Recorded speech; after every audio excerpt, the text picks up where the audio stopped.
Welcome to the Go Reflect Yourself podcast, bringing you real, practical, brain-based strategies to cultivate a life and business full of freedom and fulfillment, starting from the inside out. Working hard and staying busy will only get you so far. To truly become happy, content, and who we are meant to be, we have to move beyond physical capacities and begin to reflect from within. We have to change our thoughts and our mindset into our most powerful assets, transforming you to take inspired action so you can become a better version of yourself and have the life of your dreams. You are stronger than you believe. You have greater powers than you know. Hello, welcome. I'm your host, Heather J. Crider, and you are in store for a very special treat today. You're going to learn how to shatter the way that you're thinking to be able to finally have the life that you want. You're going to learn how to define that, how to have self-awareness, how to challenge the way you think, your habits, how you're showing up. All of these things, to be very blunt and honest, we have a difficult time doing.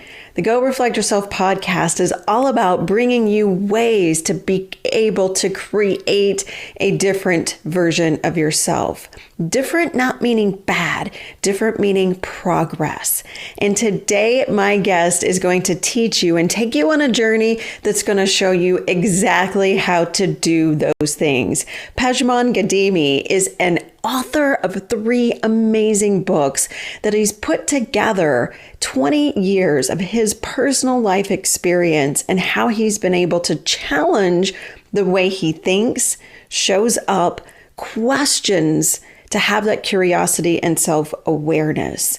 He is a owner of an entire training platform that teaches these skills to business owners and entrepreneurs. He's a self-made millionaire. He owns an unique investment firm, but more importantly, he is a teacher that really wants to be able to shape and shatter the way you think. Better known as PJ, I'd like to now bring him to the stage. Okay, and welcome to the Go Reflect Your podcast, and welcome, PJ. Hey, appreciate you having me on, Heather. So excited to have you here. You have such an amazing story and an amazing background, and we've got lots that we can talk about today. But just to jump right in, your story could be described as maybe a Cinderella story. If people look at what you've been able to accomplish. But if we really kind of look at it, to me, I think Cinderella's story means that somebody saved you. And, you know, the damsel in distress and the fairy tale life. And in some ways, maybe you've been able to create a fairy tale life, but in no way were you saved. You worked really hard to get where you are. You had a background in banking.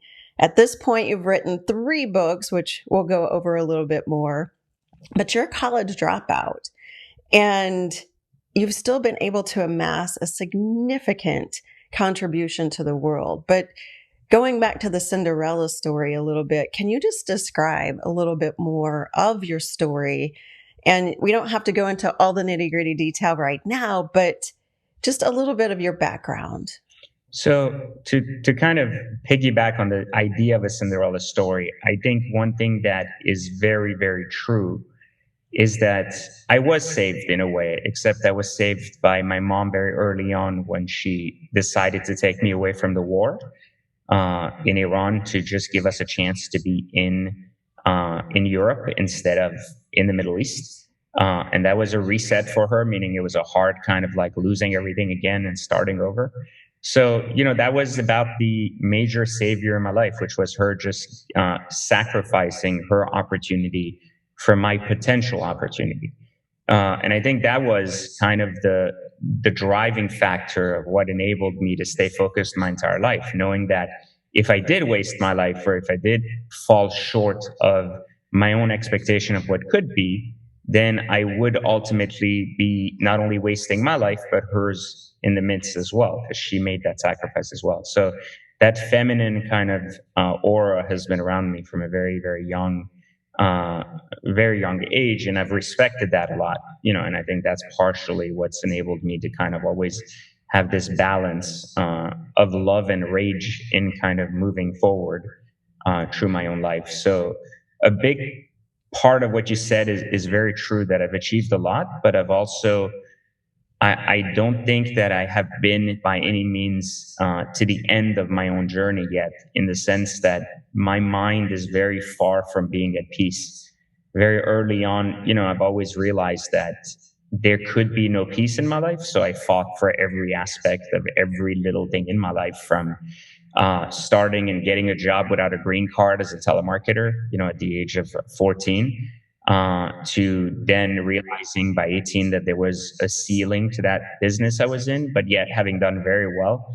And then again, working 6 months just to get into the door of a bank as a bank manager, which made me the youngest bank manager in the US. And then again, working nonstop, day in and day out for years to make it to the VP level as well. Only to then once again have another reset and find myself once again having to start over into yet another field, and kind of going into business for myself, into a company then that I founded called VIP Motoring, and continued that journey onward as an entrepreneur, or as she said, as business owner first, and then later converting myself to an entrepreneur years later after the launch of Third Circle Theory, and kind of owning my what I call cosmic identity of being a teacher, and switching from being a kind of a business owner to being an entrepreneur in the realm of teaching. I appreciate the reinforcement on the inspiration of your mother, and the common thread that a lot of people can really understand is somebody's always inspiring them in some way. We may not see it directly, but I think the connection you have with your mother, for her to be able to do that and sacrifice that, that's huge, especially in those situations. Most of us, some people listening can resonate, some people can't, to that level of change in your life, but it all feels like giant changes that we have to go through. One thing I want to comment very specifically on is you getting a job at 14. I have a 16-year-old and a 13-year-old, and I can barely get them to clean their rooms or bathrooms. So any advice? I had a job. I had my first venture when I was actually 13 because I couldn't get a job. So I started washing cars in my neighborhood, and for money, actually, for $1 to $5 a car. And people thought it was a joke, or it just wasn't, kind of going to be a business. But I really looked at it as a business, because I always saw other people have things, and I realized that I didn't have anything. And I didn't like the position I was in life. It just bothered me a lot to watch others they could have had things because of their parents. I'm not saying that this was like people were successful at 13 or 14. The point was that they had opportunities. They could do things. They could go places. They had money to know clearly what their future would look like. And in return, I didn't. So I wanted to change that position as to where I stood in society. So I started very early. That's why there was such an urgency to getting a job, even at 14. Mm-hmm. Because you wanted to find a way. So how do you explain that mindset? And we'll just kind of stay there for a second with that young mindset, especially in today's world of kids living in an instantaneous society and not really seeing the struggle. So, and again, there's many people that are struggling, especially right now in this year. But let's be honest, kids, and my kids included, are incredibly spoiled in comparison to how you grew up and how I grew up and other people. But just from that mindset, one of the things I tell my kids when they start complaining or whining that they don't have something, I always say, figure out a way to make it happen. So what would you say to Well, I think that that's part of the problem in itself is that we focus on the smaller issue of obtaining things. It's like, hey, you want a car, find a way to get a job to get a car. I think one of the bigger issues at stake is that today's youth really lacks trajectory and destination. And I think that's the core issue at hand is that societal identity and cosmic identity are two things that we're just not talking about. Like, we're not talking about what people want to become or want to do. We're talking about the things they want to get, right? We're talking about the things they wish to have. We're not talking about their identity and who they want to become. And I think that in itself plays a big role as to how and why we have had significant social media disruption and identity amongst kids because they see what others have and they can't link it to what they are because there's no authenticity on social media. So there is that confusion about, well, these people seem to have all these things and this is what they're doing. But that misunderstanding of how they're acquiring them is what is driving kids to basically look for the constant need to instant gratification and everything that comes from it. I personally believe that the conversations people aren't having with their kids is the exploration of what they want to be becoming rather than what they want to be doing, and the lack of comfort necessary to become a different person. So I think those are the conversations people aren't having that they should be having. And I think that from the evolution of a human, I think even at an early age today, kids are able to comprehend kind of that they have to become something. The issue is that we're not allowing them to explore or helping guide their exploration. We're rather putting these kids in prisons as to what the right and wrong of our lives should have been then. And the world works very differently every year, meaning it flows at a different time, right? And it flows in different ways for different people. What made you successful in your time, or what made me successful in my time, certainly isn't duplicatable today. However, the basic practices of how I've become who I've become could certainly be applied across the board. And those are the things that we aren't talking about because we're not really teaching this idea of kind of like that there are journeys that don't have immediate rewards, because we've been taught all the time to give people a reward for their participation in their own journey. And I don't think they need a reward. I think children or people, even there's adults right now that don't understand that you can do things without an expectation of receiving something because of who it makes you or who you become ultimately.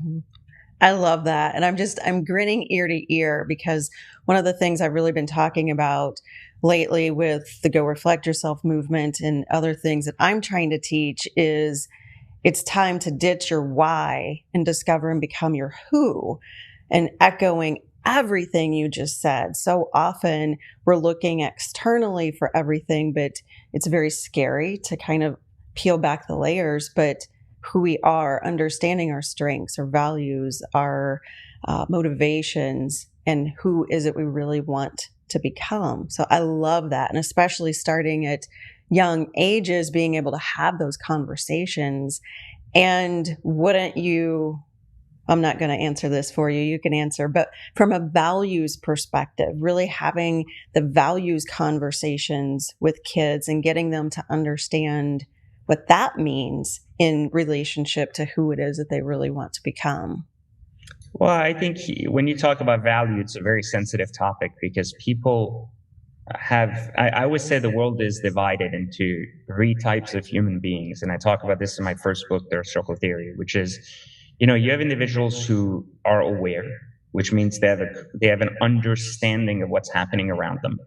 You have people that are then more advanced that are self-aware. You have people that understand their identity within their environment and what they're there to do. And then you have people that are conscious, who understand the connectivity between all things around them and how their choices and their intent completely changes their reality. So that's a very advanced level of being human, which doesn't exist as often, right? This is the true 1% of the world, not the wealth aspect of it, but that conscious self that constantly is adopting and changing their environment as they exist, right?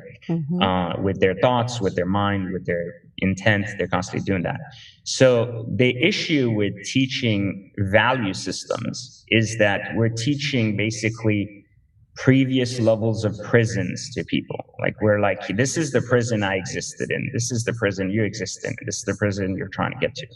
I think one of the issues with teaching this is that we as adults may be very different than our children, right? And the values we expect them to adhere to are basically the values we adhere to, but in a very different environment. So therefore, that's not necessarily a relevant value system that will help them evolve. I believe that every human's only purpose, sole purpose, is to evolve, is to continuously seek a higher degree of evolution. So if I live my life in that regards, then I don't believe in teaching my kids good or bad, right and wrong. I would only teach them the power of choice and understanding that choice is the only driver of value until you are conscious enough to make intent the driver of choice. So that intent then comes in front of choice, therefore manipulating your entire environment. So it gets very complex if you start, basically talking like this to your children, because they're like, I don't understand what you're saying. But I would say that if we teach children the power of choice and allow them to create their own value system, we are allowing them the idea that their identity is not therefore guided by the structure of others before them. Just like we can allow a child to choose which sector of education he wants to go into or what he wants to learn about, rather than just saying you have to learn all these things like robots, only for them to end up graduating 12th grade and saying, I'm confused as hell. I still don't understand what I want to do or who I am in this world. Yeah. I won't get on my soapbox on the true education system and how creativity is really squashed. We can save that for another conversation for another day. But what I'm really picking up on, and I so appreciate what you're saying, because it's more about just creating a platform and a container to be curious about what those thoughts are and curious about your choices, not right or wrong, but more from a understanding and a discovery, and to continue to understand and discover. Is that a fair enough summary? Well, if you believe that your purpose is to evolve, then evolution only comes in one direction, right? So the expansion rather than the retraction, which means that with choice comes new possibilities and new opportunities, regardless that there is a level of suffering or pain that comes with a choice. Suffering and pain are often necessary to create a change or shift in direction anyways. So I think that a lot of times if we use choice, then we accept that as long as our intent is not malformed, whatever experiences we're going to undergo are part of the process and part of that evolutionary track, even if they're uncomfortable. And at a very young age, we therefore don't become cluttered in the idea that life is supposed to be comfortable. I mean, we've been pitched this idea that life is about happiness, comfort, safety, and finding that point where we're in our happy place and we can live. And I think that is the disease that has basically plagued mankind as a whole, is to expect men to just be a comfortable, happy person, obeying by the rules and not discovering anything new and just going along and not causing any trouble for anybody else. Be kind to your neighbors, right? That's what we're always told. And I think these are I guess this is what you were talking about a second ago when you said, we talked about creativity for a second, but I disagree that the school system kills creativity. I actually think that the school system was never intended as a whole to form any level of evolutionary track. Its goal was to create individuals. Like people said that the school system creates basically slaves to work the system, right? And I don't agree with that either. I think the school system in its original essence, its original intent in what it was built during the industrial stages was basically there to create some minimum expectation for a worker in an industrial setting, such as like a Ford plant or something like that, to build cars, whatever it is. It basically taught you the edge of survival, which was how do you survive working here to ensure you don't get fired and that you're a positive employee.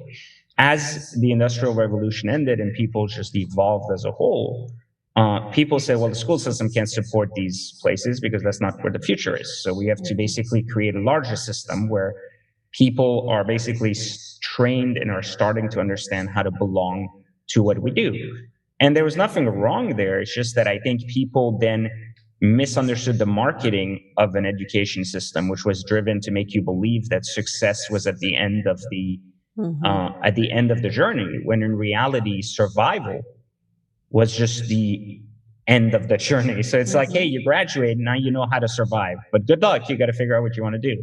And I think because schools are like, well, to persuade you to spend $100,000 coming here, I basically have to tell you that you're going to have a high earning, or you're going to be super successful in life. And so someone comes out of school and goes, yeah, I'm not feeling super successful right now, so I've been scammed out of this degree, or it's worthless, or this and that. And I think, again, because school, even the idea that early on parenting does not focus on the idea of exploration and setting a trajectory or destination, we expect basically paid workers in education systems to tell our kids what they should or shouldn't become, or to sit there. And those people don't know our kids, right? They don't know the children that we know best, right? Like, I mean, you know your friends, you know your children better than anybody else. And yet we're expecting some counselor to tell them what they should or should not explore, knowing nothing about them, just looking at them as a number. So are they at fault for just doing their job, or are we at fault for not paying attention? You know? I love it. You're absolutely right. I think that's where probably part of what your goal is, and all the things that you've built with Secret Entourage Academy and your books as well, is to be able to empower people with a different way of thinking and a different way of being, to be able to kind of get through some of these hurdles. So I want to go back to something you said a moment ago about that false expectation of just this euphoric, happy, once I get to this end of a rainbow, life is going to be perfect and I'm never going to have a stumbling block. What is your definition of a successful life? One driven by evolution, where happiness is triggered by the progress made. And I think that's where people look for happiness in things or in situations, and often don't realize that things and situations change. You know, like you find happiness in someone you're with, only for them to change and be like, I'm not happy in my relationship, you know? But I feel that most relationships, for example, driven on progress, often find a sense of happiness in them too. So I think that those whose first role is to be comfortable and happy, often themselves in a never-ending change climate, you know, and those that basically understand that progress is the driver for happiness are constantly progressing, ultimately driving and changing and adapting to change ahead of time rather than being victims of it. And I think that is the ultimate that is the ultimate goal of being human, is to constantly progress past this stage of being human. And it sounds maybe scientific or science fiction like. No. And again, it goes back to mindset, because it's progress over perfection, but we feel like if we're not perfect, we're failing. So a couple things that I've picked up on, the very first things that you talk about in your books and your program is fix the mindset, or rewire your mind for success. Can you talk about that a little bit? Is that the foundation piece? So I think you said something earlier. You said, I'm trying to empower people. And that's not really true. I'm trying to shatter people. I know it sounds very harsh and I should say asshole-like to say I'm trying to break down people. But I think that you can't build something powerful without breaking down a weak foundation it's sitting on. And I think that's part of the reason why I don't sound too sexy to a lot of people, meaning I don't sound in that way, you know, where it sounds like exciting, someone's giving you the thumbs up, you can do it. But instead, I almost force people through the stage of suffering. You know, I think people who've known me a long time say, you're the best coach for making people face their shit, like, you know, like, and face who they are, and not kind of like just empower them to continue their unauthentic journey and their lack of identity by just giving them a few pointers that makes them more comfortable being themselves. You know, we've become a society that's heavily focused on being comfortable, And this is across the globe. This is not an issue just in the United States, but comfort, like I said, is one of the biggest enemies that has come and become a dominant force in man for the last like decade. Mm-hmm. And I think that has become a very big piece of why people aren't ending up successful. Mm-hmm. And so a big piece of my personal ideology on success is to shatter comfort, like shatter it to a degree where it doesn't exist in your life. Like if you've previously avoided suffering, so you've basically gone around it in order to be comfortable, I bring you back to a state where basically I shatter your entire comfort zone and I make you face it. And most people won't survive it, meaning most people will just will sit there and be like, this is not like, this isn't making me feel good. Mm-hmm. And part of the problem is that we've expected the journey of becoming successful to feel good. Like someone poisoned their minds to think that the journey should be fun and it should be full of happiness and constant jumping up and down, being excited about your wins.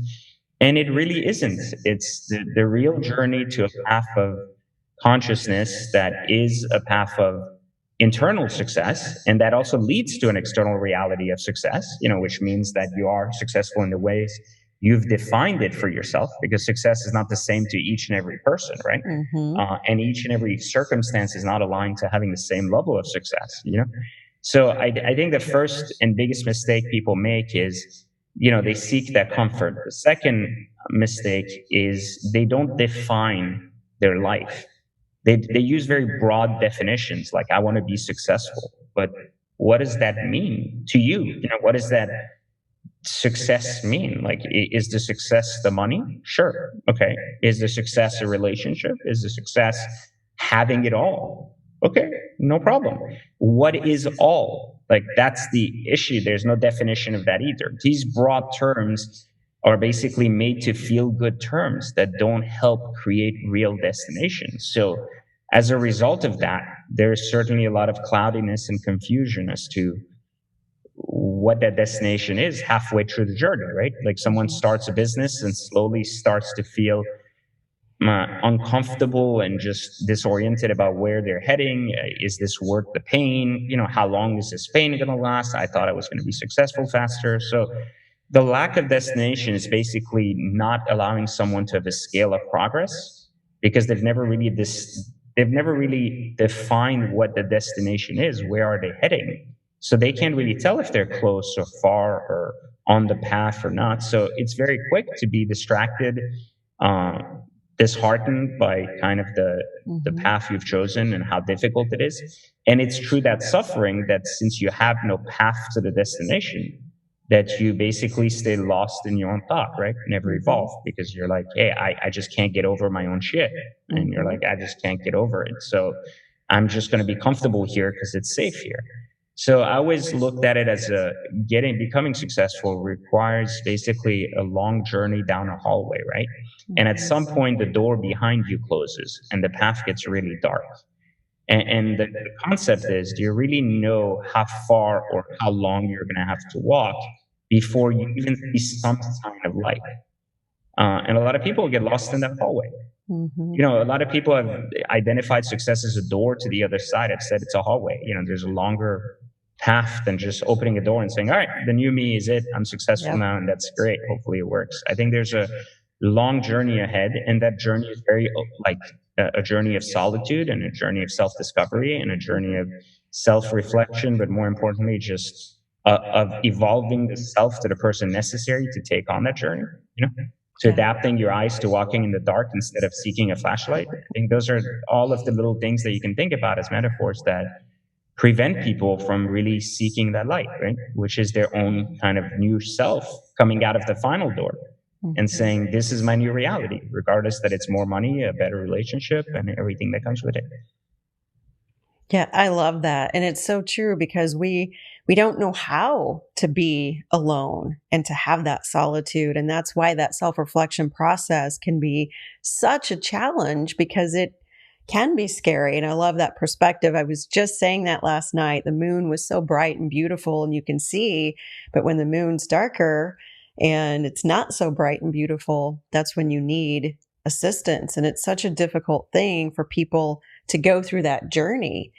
And people like you, though, it's not as scary. If somebody's listening to this or watching this right now, it may sound a little scary and you're setting it up to sound a little scary, but you don't mean it that way. It's what is possible.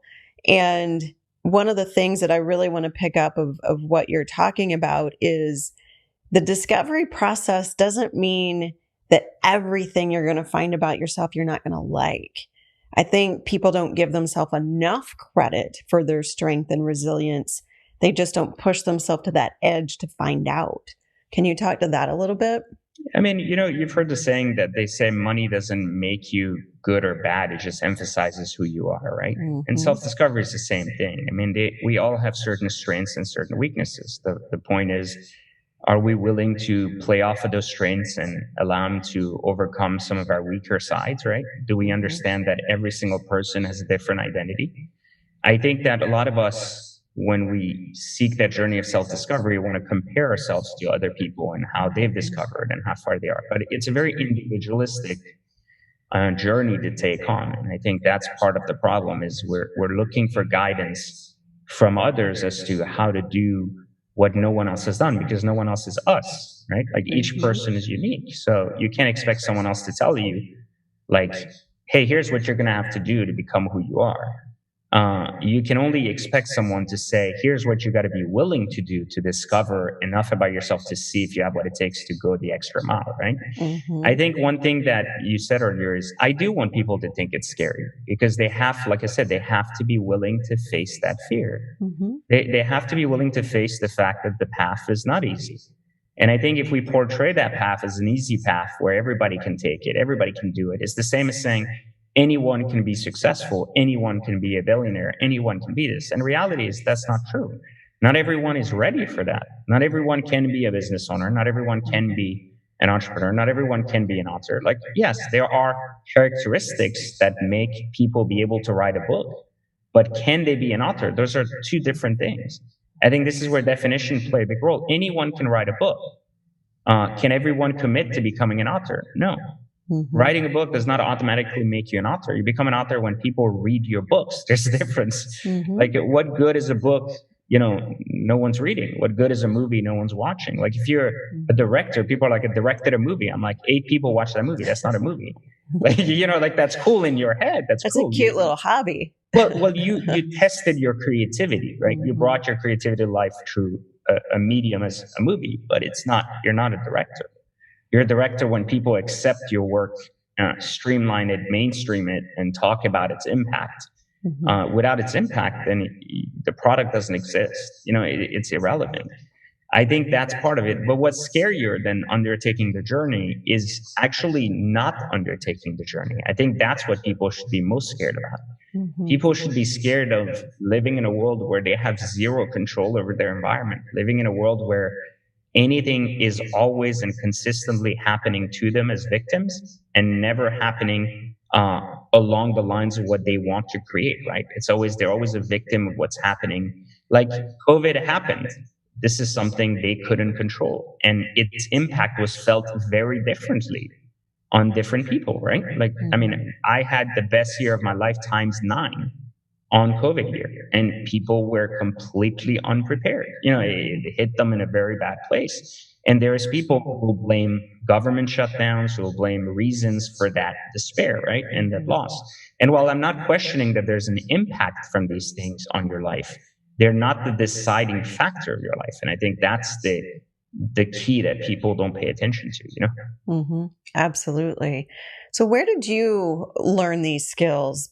It's a very different type of conversation. Most people, when they want to understand how to be successful, and you've already explained that success looks very different to people, but most people default to financial success. And you've been able to amass a significant amount of financial success. That didn't happen overnight, but neither did all of these mindset and principles and philosophies and understanding and the journey that you've been on. So what would you say are the biggest contributors to your success and you being able to put the perspective that you have? I think one of the biggest drivers of that has been self honesty. I think that's something that a lot of people aren't will, like I said, they're not willing to face themselves, right, and their own Mhm. shortcomings. I think from a very young age, the two really big things that have played a big role in my faster rise to kind of a state of consciousness and a state of personal success has been my ability to face myself and be self-honest with my own shortcomings, my kind of choices in my life, and understanding which choices weren't made with the correct intent, even if I had to learn from that, right? Like I understood that I was never going into it blindly. The second one was just paying attention to myself and paying attention to everything around me. So being in a position to pay attention, like I've always said that the largest education we face in our life is not the one we're fed. It's not the one on YouTube. It's not the one in the school system. It's not the one that our best friend who was super successful told us about. The best education is the one where we just pay attention to what's happening around us. We pay attention and we negate ourselves over and over in our value system. When I make a choice or a decision, I play devil's advocate with myself and equally understand that I am wrong as much as I'm right, and therefore neutralize the choice into just a state of direction, rather a state of doing the right thing or living the right way, etc. Because I am the only determining factor to what is right and wrong in my particular life, right? Like Mhm. other people have tried to impose their value systems on me, starting from a young age between things like religion, laws, governments, and telling you what you should, shouldn't do, how you should, what you shouldn't. And the longer you follow that loop, the further you realize that all of these things always lead back to whoever has the most money is creating the rules or the structure that everyone else should follow, which is fair. Like I never looked at it as an unfair game. A lot of people look at that and go, "Oh, the top 1% control the rest of the 99%," and it's fine. That's okay if that's how the game works. Mhm. I've never looked at it as a negative. I've just understood that in order to beat that game, I have to play that game. So I can't say, "Oh, I'm going to reject society and hide under a rock because this doesn't appeal to me." Instead, I'm going to learn how the machine works, understand my impact within it, create what I call a societal identity first, which is one where I'm accepted by my peers in society, find monetary success as a result, and then use the same practices to define what I call my cosmic identity, and then choose to build my value system once that choice has been made, taking myself from a state of self awareness to a state of consciousness. And that journey in itself, which is 10, 15, 20 years in its time, is a difficult one, but it is a necessary one from my own perspective to finding my own level of success and not success defined by what others say. This is also why a lot of people that make a lot of money often are stuck in this idea of making more money. They just can't stop because the only way they find progress in their life is through their societal identity, which is more and more and more. It's like the next thing. What's the next thing? Like what's that Mhm. next success look like? And it's defined by the more control and the more money, rather than the being and the human inside becoming Mhm. ultimately more connected to himself. It becomes more about the ability to control others more and more. Mhm. People go into politics for those reasons. They go into building massive companies more focused around dominating an entire sector rather than providing value. We see a lot of this change, I mean, across the board. And I mean, you could see this in the food industry, you can see this in the banking industry, you can see, there's a point where all of these people are faced with a choice in their creation to is the point to help others evolve through the process and through creating finance and success, or is the point to control others into this box? And the box is honestly a lot more attractive and a lot easier to create than the continuous value system, and it's okay. Like it's part of the game. We don't hold them responsible for having had this major level of success. We understand how the game works and make sure they can't imprison us in their box. And again, it goes back to just having that awareness, which many people don't take the time to look at. So I love that perspective of intention, awareness, and a constant reevaluation process. How much of someone finding their purpose fits into that equation? Well, purpose in itself is a cliche word, right? Everybody's Mhm. like, "Oh, you got to find what you want to do the rest of your life, etc." Mhm. I look at purpose very differently, and that's how I've been able to evolve faster again, is instead of getting clogged down by a definition of I got to figure out what my life purpose is, or Mm-hmm. etc. I've changed it with the idea of identity, like I shared earlier. I think that's a Mm-hmm. big important point. I also understand that purpose, and the way I've identified it from the age of 14, is your choice of where you are in space and what you choose to commit to. And that's it. So my purpose at a young age was to be a banker. I used that purpose very well, meaning that I became the best banker there could be in my field.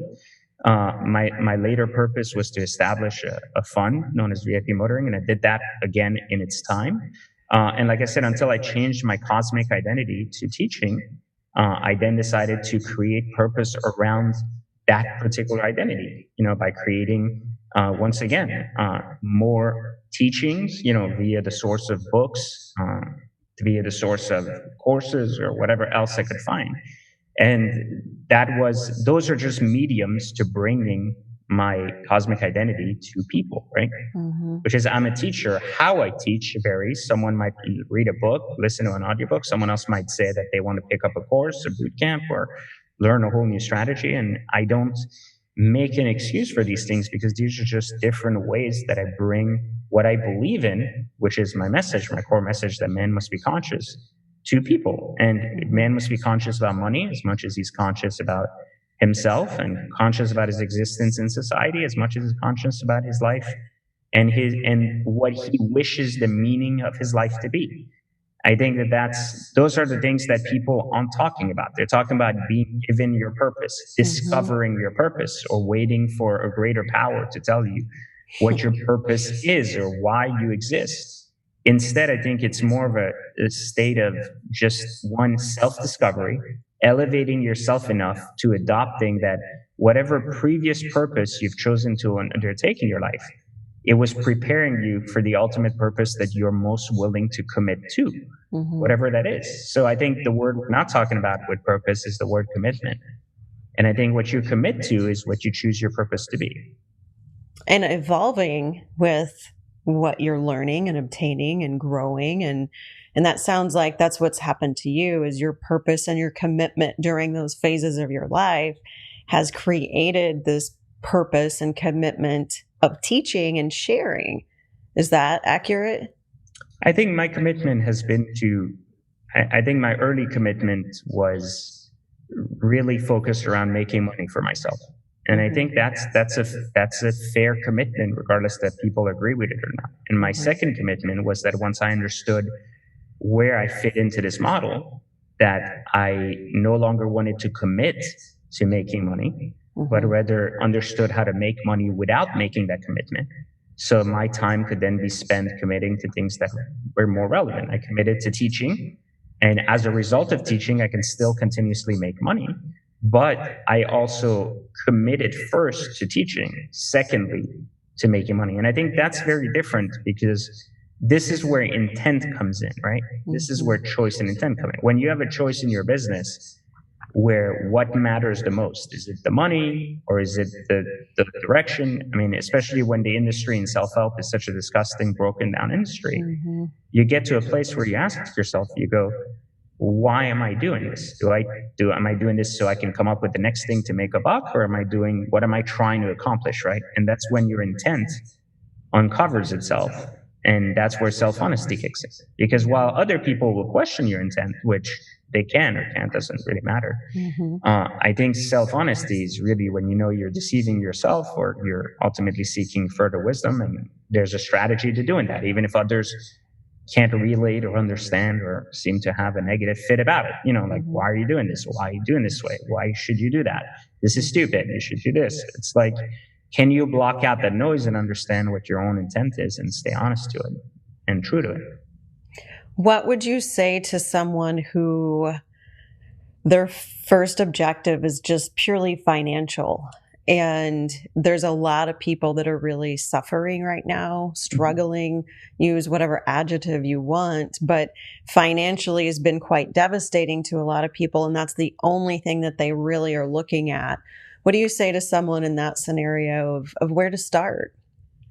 So I think there's there is this need to, you said something earlier, you said that people seek perfection and therefore forego progress, like they're constantly, well, and I think that's part of the problem with people who don't understand finance. Like I interview so many people that want to come work for me, right? There's so many people unemployed right now, and I have a ton of job openings, and I interview people, and not a single person that comes to these interviews is prepared or understands anything about the job they're applying. Like you just see this huge disconnect and entitlement to, I have the right to work, instead of I understand the type of work I want to do.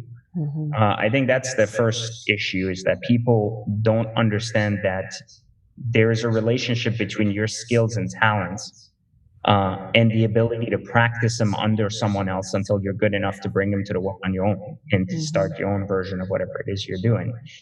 And I think that the first problem people have with financial literacy or financially being able to be self-sustainable is they seek the first opportunity to get paid. They don't look at the value they can provide in exchange for money. So they don't look at what skills do they have, or what level of maybe quality character they can bring to an equation, and what is that worth to that person. So they always look at it as, what's in it for me? The questions that usually come up in an interview are always, how much is the pay? How much is the vacation? What are the hours? These are all self-reflected questions about what benefits do I have from working here? But yet you're the ones that don't have a job, right? You're the ones asking for a job, but yet you're here seeing if this job is right for you, not really asking yourself, what is the value I bring to the table in this organization, and can I be of impact to this place, right? And I think so that's the first flawed mentality that leads you often to be the first one to be terminated from a job, or the first one to be laid off when things aren't well, because you're not a person of integrity and value. You're just a taker, right? And I think that's the first mentality that needs to shift. The second piece too is everybody feels they're entitled to something. So when I didn't have a green card, I had a value system. And today, for example, we have this thing called the minimum wage, and people believe that they're owed a certain dollar. They go, if I work here, I need to have this for my needs to be met. So what happens is they would rather stay unemployed for 6 months than take less than what they believe in their head they're worth. Now, the issue is not that people shouldn't know their worth or their value. The issue is that their value is often not correlated or aligned to the reality of what's happening in the world around them. So someone believes that their skill is worth $30 an hour when that skill is maybe worth $8 an hour. And they go, well, that's what it is in my head, so I'm just not going to work till someone pays me because I don't feel the world values me. So when I didn't have any money, or I didn't have a green card, I understood that my value was only what I was making then, not what I at some point hoped to make, what people in the industry made. So when I went to wash cars, I said I'd wash a car for $1 or $5. And everybody made fun of me and were like, that's not being a businessman, that's stupid. And I said, well, I'm not a businessman. I'm a 14-year-old child who doesn't have a job. So I'm earning zero. If I can earn $1 for 30 minutes, that's better than zero. And if I can earn $5, that's even better. And I used to average $3 to $4. Sometimes people would give me a 20 as a tip. And I was like, I'm averaging 12. So I was extremely happy with earning $12 an hour versus zero. Most people would say, well, I won't wash a car unless it's $15 because that's what it costs at the car wash. Well, you're not the car wash. And that's not how it works. You're a person and you're worth zero. So this misconception of what your worth is causes people to basically not progress, seeking this perfect solution to their kind of issue. They go, unless I can make this, I can't work it. I have to find that perfect job that's out there.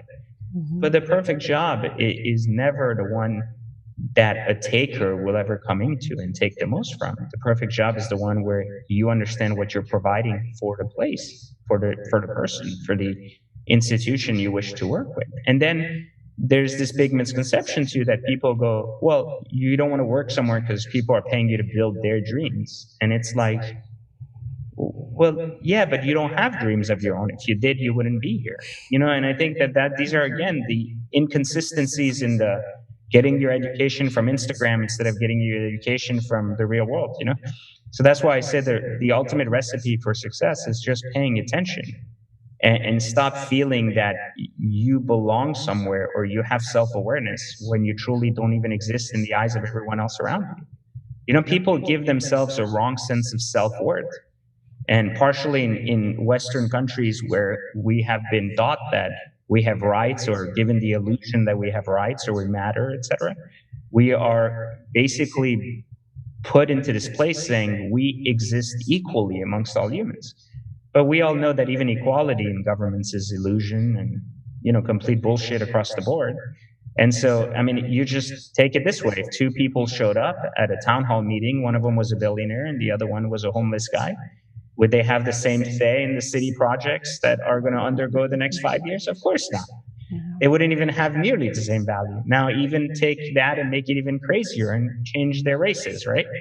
And even that becomes even a bigger issue again. So what I'm saying is the idea of equality is only an illusion created in the mind for the self-benefit of ego and not for the reality of what's happening. So the fact that we expect the world to be equal is part of the reason why we will always create that inequality that puts us at a disadvantage, instead of understanding, like I did very early on, look, I'm an immigrant, I don't have a green card, I'm brown, I'm probably going to have to suffer 10 times harder than this white kid that's like super rich and born into this rich family who gets a $30,000 car at 16, And that's not me. So instead of looking at it as, why isn't that me?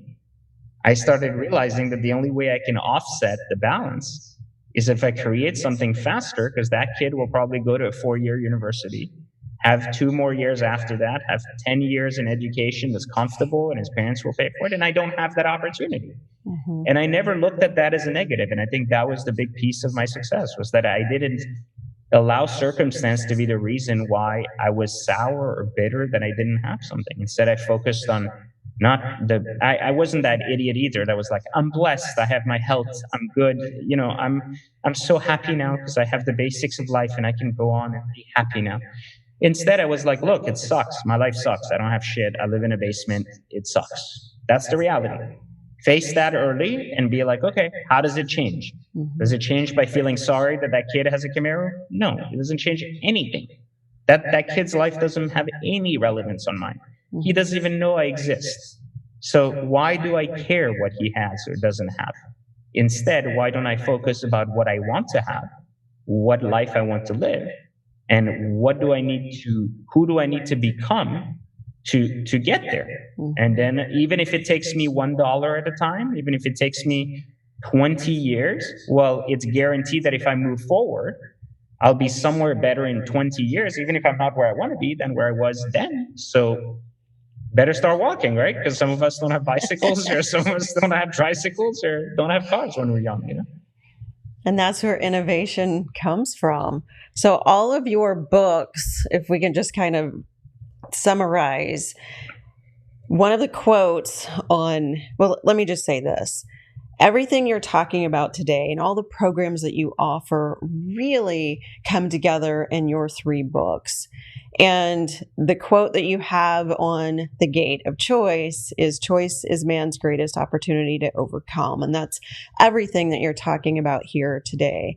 So just summarize very quickly, because I know we're probably running out of time, but I definitely want to make sure that people understand all of this knowledge and everything, that the common denominator here is really understanding how you think, being able to have the tools and skills to overcome that mindset.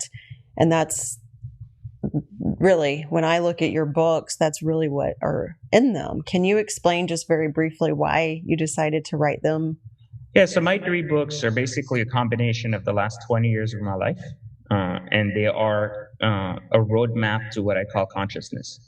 My first book, Third Circle Theory, is the roadmap to awareness and understanding how identity comes to be.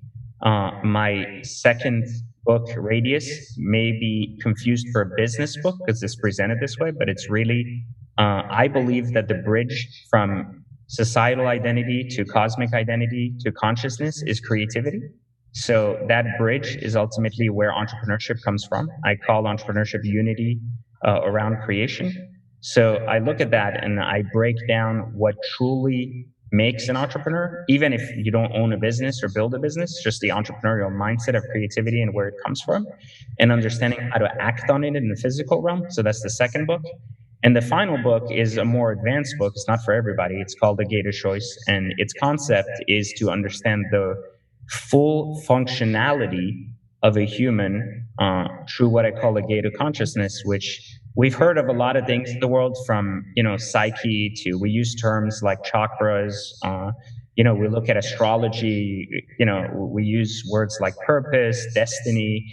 And we talk about these things all as separate things, like meaning we look at each of these things separately.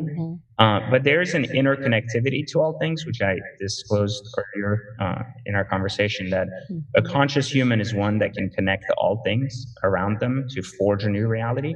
And so I help people know what those factors of connectivity are, but only if they're in a state of self-awareness great enough to be able to comprehend its content. So the final book is a little bit, I would say, too advanced for the average human. But as people evolve through their lives, I usually recommend that they not only read the three books, but then revisit them, because as their perspectives change over time, I've written them in a timeless way that allows them to pick up the book again and re-understand, based on where they fit into the model, what part of the journey they're on, and can uncover even more that they missed the first couple of times, just because of who they are by the time they're undertaking the book. It's almost like if you're reading a business book and you're already a billionaire and you're like, yeah, this is exactly how my life came to be. And then you have other people that are like, what the hell is he talking about? I don't understand what he's saying. So I understand that that's going to be the case for some people, but I highly recommend people first take a stab at all three books in order: Third Circle Theory, Radius, and Gate of Choice. And then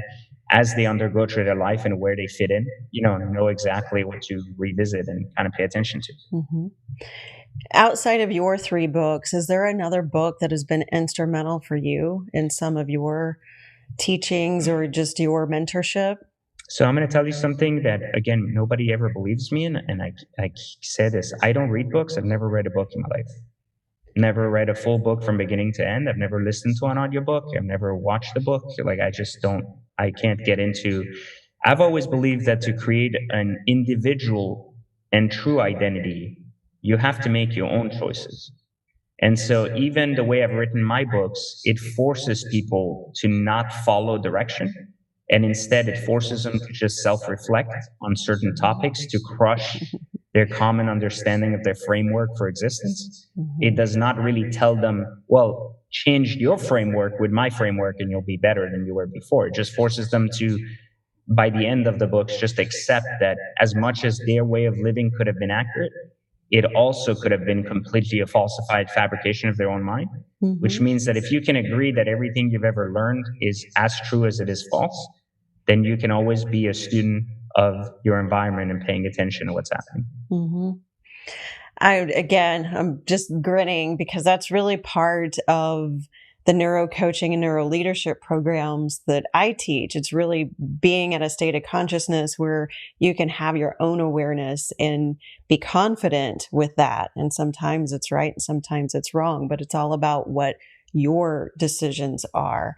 It's very difficult for people to get there, but your books will help people to be able to explore that and learn about that.